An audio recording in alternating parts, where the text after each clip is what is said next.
Sur une île entre l'Espagne et l'Italie, demeurait celle qui s'est insufflé la vie.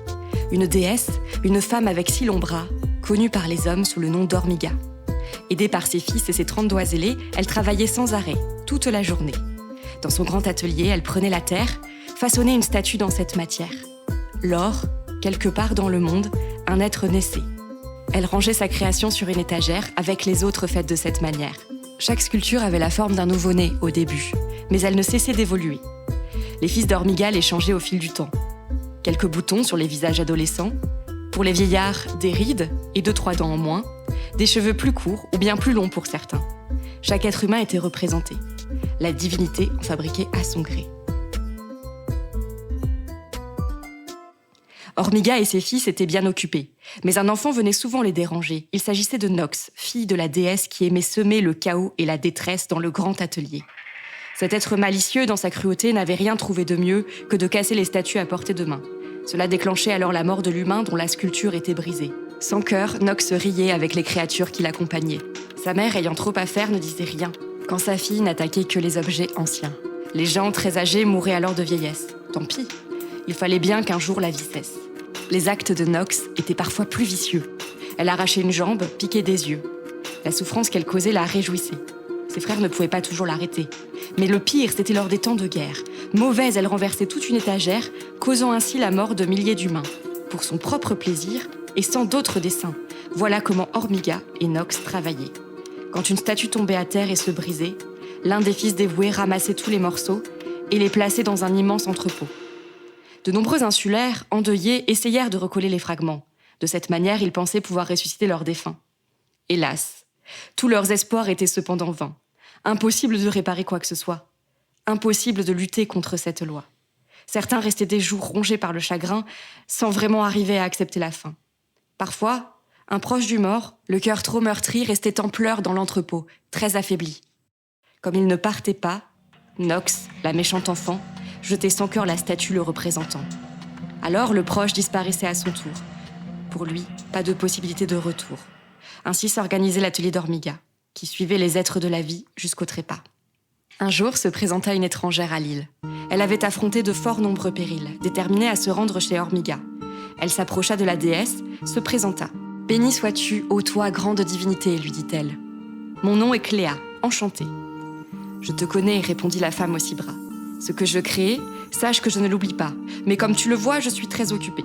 Je n'ai pas 1 minute à te consacrer. Je sais aussi que tu as perdu ton grand-père. Pourtant, je ne pense pas que tu le récupères. Cela ne sert à rien de venir jusqu'ici. Une fois qu'un être est mort, pour lui, c'est fini. Quoi que tu essaies, il n'y a aucun moyen. » Cléa hocha la tête. Elle le savait bien. « En effet, oui, je suis endeuillée, confirma-t-elle. Quand j'y songe, mes pleurs reprennent de plus belle. Je ne cherche pas du tout à ressusciter quiconque. Personne n'est en capacité d'accomplir cette hérésie-là et vous défier. Ce n'est pas d'un mort dont j'aimerais m'occuper, mais plutôt d'un vivant. Me l'autorisez-vous » Curieux, les fils d'Ormiga tendirent leur cou, car ils avaient écouté la conversation. L'étrange Cléa méritait leur attention. Leur mère, quant à elle, fixa la visiteuse, puis déclara d'une voix douce et chaleureuse. « Fais ce qu'il te plaît, rien ici n'est interdit. Néanmoins, il ne faut pas que tu oublies que les êtres humains n'ont guère de pouvoir. Souvent, mon atelier cause leur désespoir. » À ces mots, Cléa s'inclina et prit congé, demandant avant si on pouvait la guider. D'emblée, la matriarche d'un ton impérieux ordonna à l'un de ses fils respectueux d'accompagner la nouvelle visiteuse, qu'elle évite toute rencontre malheureuse. Un des fils d'Ormiga lui proposa sa main pour la conduire sans danger sur le chemin, tandis que, au milieu des milliers d'étagères, les terribles cris de joie de Nox résonnèrent. Le guide de Cléa s'appelait Sacha. D'un ton très courtois, celui-ci l'interrogea. Que faisait ainsi la jeune fille en ces lieux ?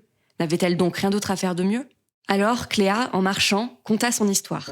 D'aussi loin que pouvait remonter sa mémoire, sa mère, en silence depuis longtemps, souffrait. Elle en voulait à son père et n'osait parler. Bouche cousue, elle avait peu dit sa douleur et gardé contre lui une sombre rancœur. Cet homme, désormais, était bel et bien mort. La mère de Cléa, rongée par le remords, n'avait pas réussi à alléger son cœur.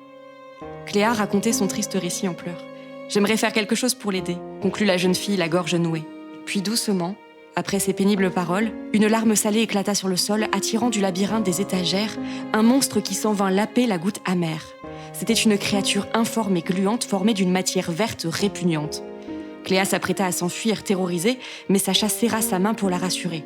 « C'est un compagnon de ma sœur, expliqua-t-il. Tu ne risques rien, sois tranquille. Même s'il est gênant, il n'est guère méchant. Je sais bien que son aspect le rend effrayant. Aucun humain n'aime sentir cette présence. Si tu ne pleures plus, avec un peu de chance, il partira. Il est attiré par les larmes. Soudain, au loin, on entendit un grand vacarme. Nox flottait dans les airs de l'immense atelier, jouant à jeter des statues avec ses pieds. Cléa et son guide ne furent pas touchés. Nox les avait vus mais semblait les ignorer. Soulagés, l'humaine et le fils d'Ormiga avancèrent, le monstre vert suivant leurs pas. Après un temps qui sembla une éternité, Cléa parvint enfin jusqu'au lieu espéré. Parmi les hautes et nombreuses étagères, elle aperçut la statue représentant sa mère. Elle se tenait debout, droite comme un i, les lèvres crispées, un sourire qui s'évanouit. La figurine paraissait peu abîmée, sauf le côté gauche du torse fissuré. Elle était entourée de toute sa famille, y compris de la statue de Cléa, sa fille.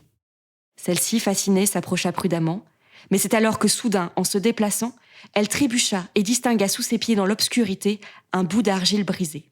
En s'en saisissant, une émotion l'envahit. Une vague d'amour parcourut son esprit. Le ménage a mal été fait, confia Sacha.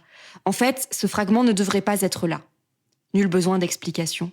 Cléa devinait que c'était de son grand-père qu'il s'agissait. De grosses larmes montèrent jusqu'à ses yeux, ce qui fit s'agiter le monstre vert hideux, cette incarnation repoussante du chagrin, état pesant contre lequel on ne peut rien. « Qu'est-ce que tu fabriques là, toi ?» fit une voix. Surgit alors Nox et Cléa cria d'effroi. L'enfant d'Ormiga, suivi d'êtres affreux, dit en lui adressant un sourire mielleux. « Oui, je suis accompagnée par quelques amis. Voici désespoir, colère, mélancolie. » La jeune fille sentit son sang se glacer et des émotions atroces la submerger. « Va-t'en donc d'ici, ma sœur, s'agaça Sacha. Va plus loin, tu as causé assez de dégâts. » Nox lui adressa un sourire atroce. Ses yeux sournois brillèrent d'un éclat féroce. Sans mot dire, elle recula légèrement, maudite spectatrice d'un drame amusant. Ses compagnons de malheur restaient à ses côtés. Qu'importe où allait Nox, partout il la suivait. Sacha, indigné, fixa méchamment sa sœur, pour qui l'existence rimait avec douleur. Cléa, elle, se concentra sur sa mission. Malgré sa frayeur, elle porta l'attention sur les statues qui l'entouraient. La main serrée, elle tenait toujours le morceau oublié. Intuitivement, elle réduit en poussière la brisure statuaire de son grand-père. Puis, elle en recouvrit la statue maternelle au niveau du cœur, pour que, par ce rituel, sa mère ne sente plus ce si lourd chagrin, qu'elle ait plus de force pour suivre son chemin. Dans ce coin, Nox, ville, ricana de nouveau. « Quel beau tas de terre tu nous as fait, bravo! Tu crois vraiment que tu peux lutter contre moi ? C'est ridicule de tenter quoi que ce soit. Vous n'êtes rien, des petits humains misérables dont les tentatives pour vivre sont minables. » Cléa ignora cet être irrespectueux tandis que les larmes lui brûlèrent les yeux et tombèrent sur la statue. Grâce à cela, la poussière sur la sculpture adhéra, comblant les vides laissés entre les fissures. « J'ai réussi !» souffla Cléa dans un murmure. Sacha sourit. Sa sœur courroucée repartit, suivie de près par ses détestables amis.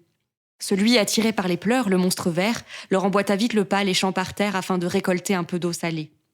La jeune humaine sentit son cœur plus léger. Adieu colère, désespoir, mélancolie.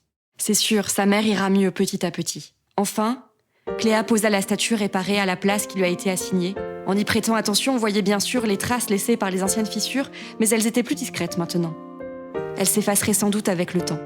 Sacha lui dit « Bravo pour la tâche accomplie. Il est ardu d'affronter ma sœur, son mépris. Beaucoup d'humains rapidement se découragent. Face à Nox, la peur les tient et ils jugent sage de s'en éloigner.